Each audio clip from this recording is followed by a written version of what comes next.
नमस्कार, मैं सोनल गुप्ता, सहायक आचार्य संस्कृत। आज हम हमारे व्याख्यान में अध्ययन करेंगे ऋण त्रय का। ऋण शब्द सामान्य रूप से उस देय मूल द्रव्य या पदार्थ का वाचक है जिसे ब्याज सहित लौटाना अनिवार्य होता है। ब्रह्मचर्य आश्रम से ही मानव के लिए मुख्य रूप से पिता, गुरु एवं देवता, इन तीनों की बहुत बड़ी देन होती है। उनके उपकार का मूल्य चुकाना यद्यपि असंभव है, तथापि उनके प्रति प्रत्युपकार की भावना से किए जाने वाले कार्यों का विधान ही धर्मशास्त्र में ऋण के रूप में किया गया है। धर्मशास्त्रकारों ने भारतीय संस्कृति के अनुरूप प्रत्येक प्राणी के लिए 3 ऋणों की चर्चा की है। नंबर 1, पितृ ऋण। वह ऋण जो पिता, पितामह आदि पूर्वजों की देन के रूप में प्राप्त हुआ है। पितृ शब्द जीवित और मृत दोनों प्रकार के पितरों का सूचक है। नंबर 2, ऋषि ऋण। वह ऋण जो गुरु, आचार्य एवं अन्य ज्येष्ठ जनों से देन के रूप में प्राप्त हुआ है। ऋषि शब्द शिक्षा देने वाले, दीक्षा देने वाले एवं जीवन के भावी मार्गदृष्टा जनों का सूचक है। नंबर 3, देव ऋण। वह ऋण जो दिव्य तत्वों से अज्ञात रूप में देन के रूप में हमें प्राप्त हुआ है। देव शब्द सूर्य आदि ग्रहों, अंतरिक्ष में विद्यमान रश्मियों, वायु इत्यादि तत्वों एवं प्राकृतिक शक्तियों का सूचक है। पितृ ऋण के संबंध में धर्मशास्त्र अभिमत को हम देखते हैं। भारतीय धर्मशास्त्र वेत्ताओं ने लौकिक प्राणी के लिए पितृ ऋण को अत्यंत आवश्यक माना है। यह ऋण अपने कुल या वंश से संबंधित है। जिस कुल या वंश में प्राणी ने जन्म ग्रहण किया है, उस वंश का कल्याण, उसकी उन्नति एवं समृद्धि में उस प्राणी को तत्पर रहना ही चाहिए। यह मानवीय दृष्टिकोण है। इससे ही परिवार एवं समाज दोनों की उन्नति संभव है। अतः पितृ ऋण को चुकाना प्राणी का अनिवार्य कर्तव्य है। सामान्यतः इस ऋण को संतानोत्पत्ति द्वारा चुकाया जाता है।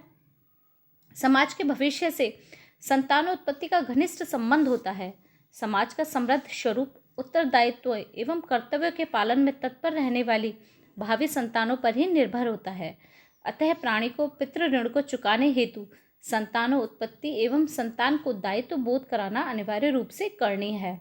वेद में इसके निमित्त अनेक स्थानों पर ईश्वर से प्रार्थना की गई है कि वह प्राणियों को सत्पुत्रों से युक्त बनाए।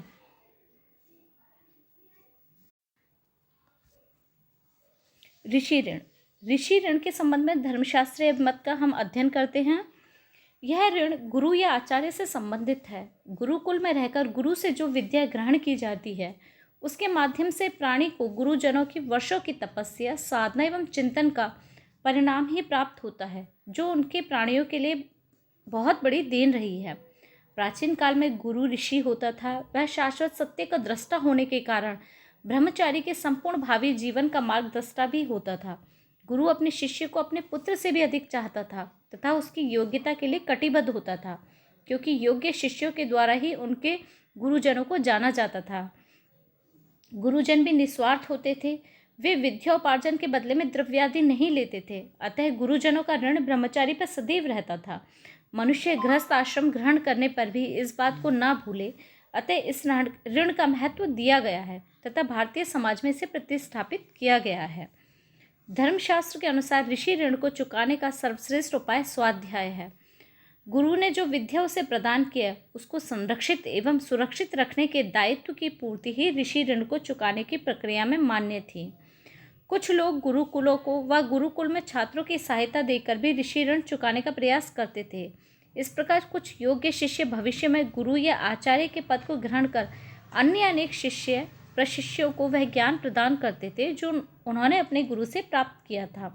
इससे ज्ञान राशि की तो रक्षा होती ही थी, गुरु शिष्य परंपरा भी अनवरत रूप से चलती रहती थी। समाज में गुरुजनों का सम्मान भी सुरक्षित रहता था। प्राणी की उत्तरोत्तर आध्यात्मिक उन्नति भी होती रहती थी। देव ऋण के संबंध में धर्मशास्त्रीय अभिमत का हम अवलोकन करते हैं। देव शब्द उन दिव्य शक्तियों, ग्रह, नक्षत्र, प्रकृति आदि के लिए आया है जिनके माध्यम से जीवन में प्राण तत्व का सन्निवेश संभव हुआ है। दार्शनिक दृष्टि से प्राणी शरीर की उत्पत्ति पंच महाभूतों द्वारा स्वीकार की गई है।